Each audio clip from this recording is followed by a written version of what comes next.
Hi, my name is Michael Whitaker. This is the video that accompanies photo post number 5 of the 2021 post I will be doing on LinkedIn. I also am sharing these posts on Facebook.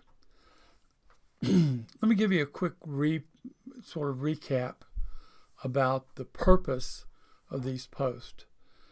Because of my background in social psychology, I'm more and more asked to what degree my first career in social psychology impacts my second career. What was suggested is perhaps I could do a series of posts where I would explain my thought processes, the thoughts that were in my head when I captured each of these specific 21 photographs. That's all the purpose of these posts are. I'm not declaring this is the way people should do it. I am not proposing the Michael Whitaker way of taking photographs. A very experienced photographer sent me a note the other day that said, nothing you say is relevant to me. I already know all of that. And that's fine. I never imagined I would be talking or capture the attention of very experienced photographers. The questions I get are from younger and inexperienced photographers. That's the reason I'm presenting this series of videos about what was in my head when I captured these images. This is the 5th of these posts. The theme of this post is follow the theme. The photo that I will be using for this post, I entitled The Tribute Artist and Forever. And it regards a formal documentary project that I completed that's entitled On the Road to Forever, the Elvis Phenomenon. Early in 2000, I moved back to Memphis to help care for my mother, who was developing Alzheimer's. I had just finished a 3-year project in Cuba that you've already seen one photo from. I just happened to be in New York City on September 11th, 2001.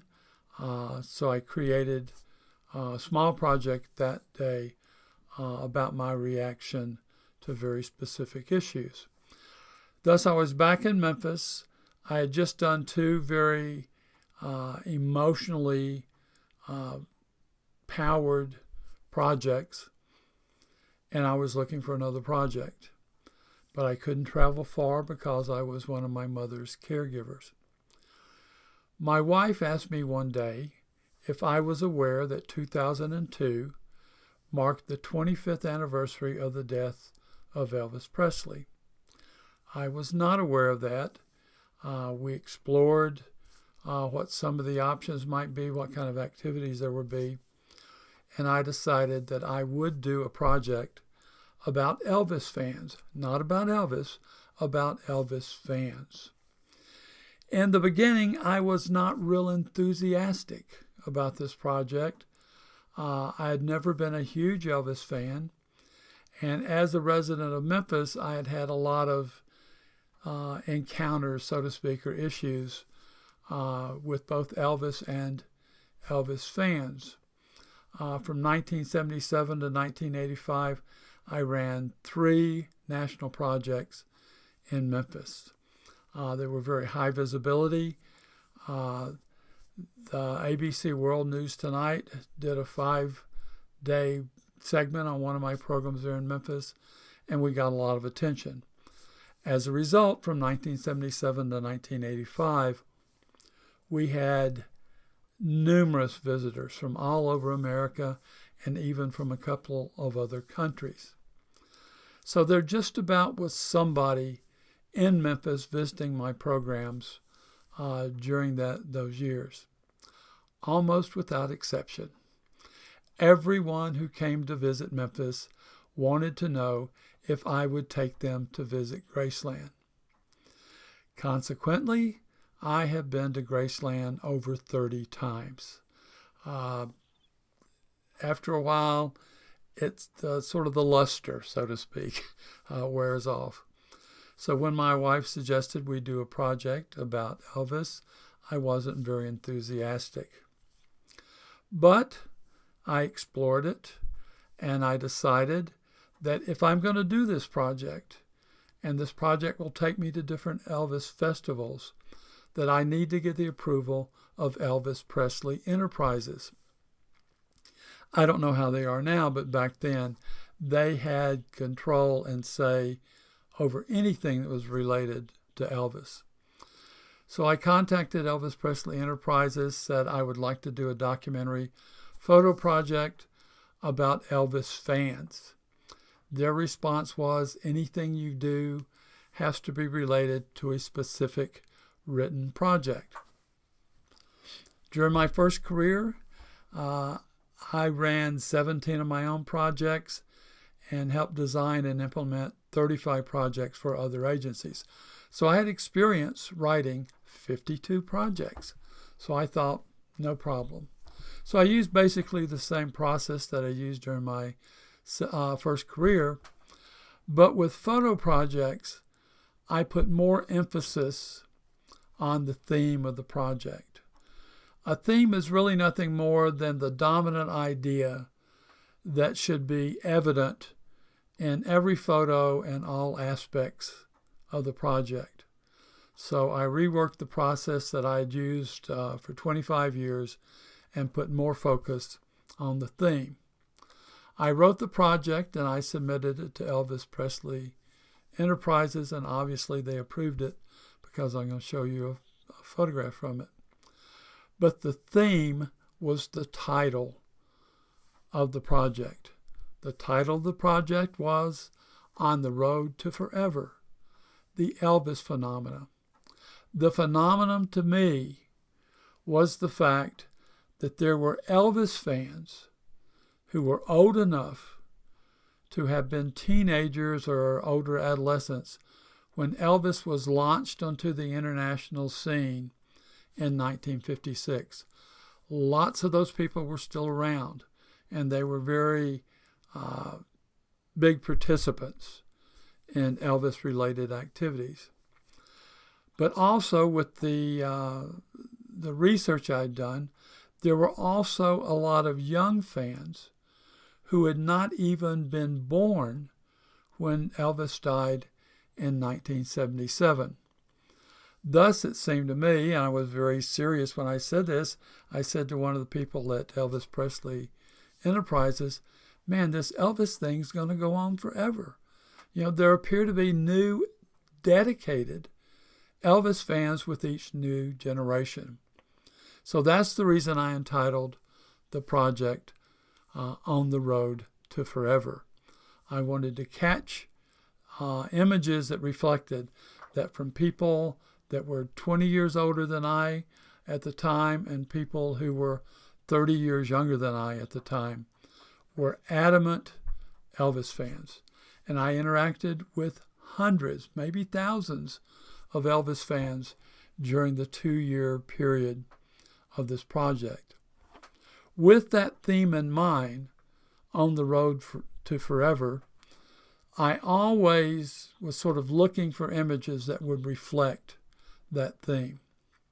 The benefit of going through Elvis Presley Enterprises was that I got a press pass for every Elvis festival, every Elvis activity that I went to during this 2-year period.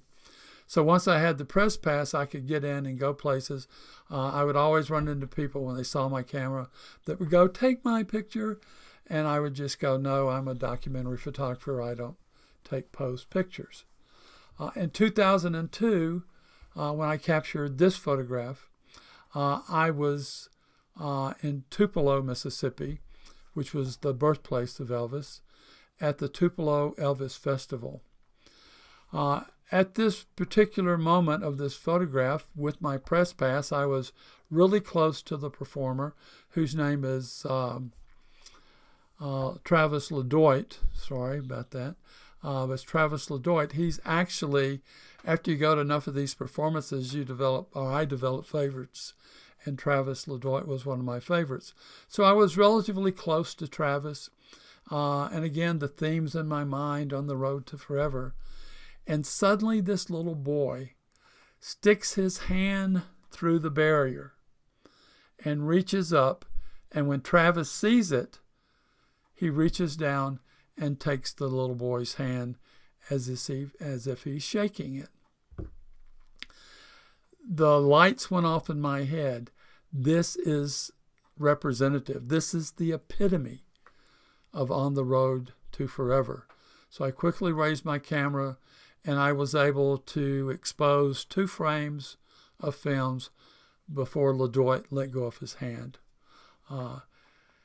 At this point, I was just ecstatic. I felt like I had captured an image that truly epitomized the concept of On the Road to Forever. I felt like this image represented the tribute artist, Travis Ledoyte, reaching down and greeting potentially another Elvis fan from a new generation. So I was very happy, with this image.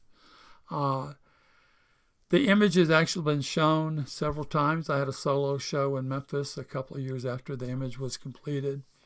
And I was always pleased when people looked at this image and would make a comment to me to the effect, there really will be Elvis fans forever. And I have no doubt, after meeting so many Elvis fans, that there will be Elvis fans forever. The point I want to make here toward the end is that I think there is benefit for having a theme in your mind, regardless if you're doing a big formal project like this one. I also do fine art projects. I have one called Restricted Attention, one called Personal Enterprise.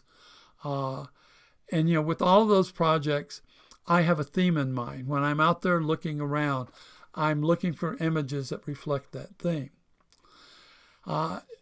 My undergraduate degree is in psychology, and I took a class on cognitive processes.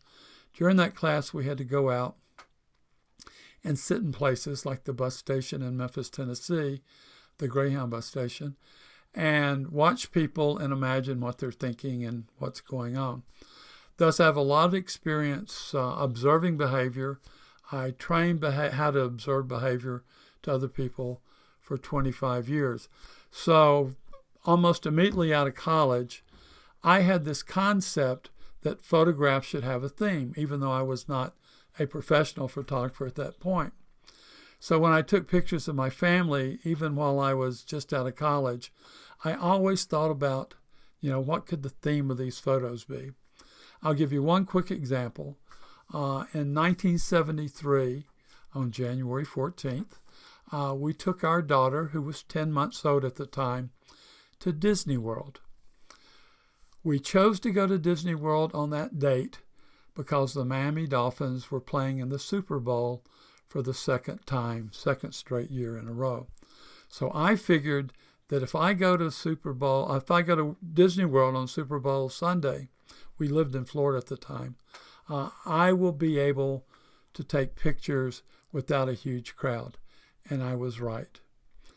Our daughter, who was 10 months old, was walking then. She started walking the day she was 8 months old. And we were worn out by the time she was 10 months old. My favorite picture from that day, my theme for that day was to capture images of Jennifer, our daughter, being independent. She was a super independent child.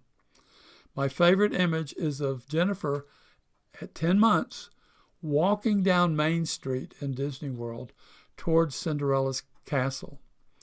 She had no idea that my wife and I had stopped and that I was capturing images of her.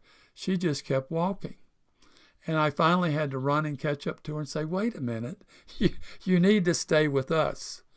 So I have this wonderful image that still hangs on my daughter's bedroom wall of my daughter, our daughter, walking by herself at 10 months old down Main Street of Disney World as if she owned the place.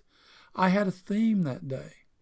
And what I'm trying to express here is whether you're doing formal projects or you're just taking pictures of family and friends. Sometimes it's beneficial to have a theme in your mind so that you're catching candid images of your friends and families that aren't the typical everybody standing together, putting their arms around each other, and you look the same year in and year out, no matter how old or how young you were. So the idea of a theme is applicable not only to formal projects, but to photographs that you capture of your family and friends. That's all I have to say about this image. I probably will talk later or with other photos about the concept of theme, but I think theme is very important. If you have questions, please place them in the comment in LinkedIn and Facebook, and I'll try to comment on them. As always, I appreciate your attention and your interest in hearing the background stories for my photographs. Thank you, and I'll see you next time.